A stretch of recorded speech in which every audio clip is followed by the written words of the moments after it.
Méditer, c'est réfléchir sur quelque chose dans le but d'en tirer une leçon qu'on peut appliquer à sa propre vie.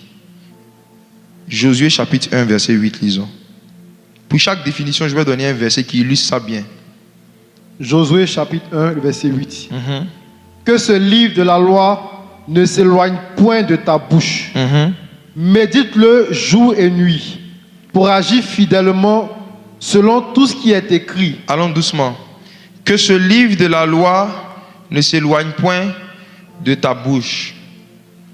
Médite-le jour et nuit. En d'autres termes, médite 2 fois par jour pour...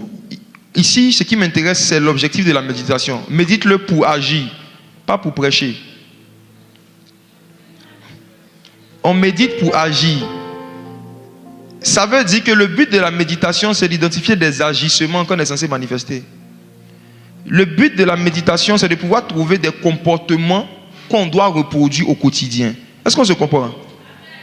Quand on dit je vais méditer, ça veut dire je vais chercher des agissements, des comportements qu'en tant qu'enfant de Dieu, je dois avoir. Et comment ça se fait?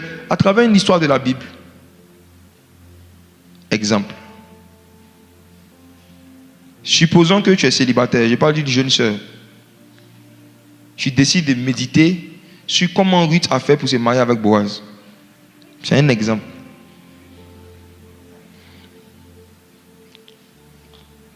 Tu décides donc de lire la vie de Ruth pour voir comment est-ce qu'elle a agi.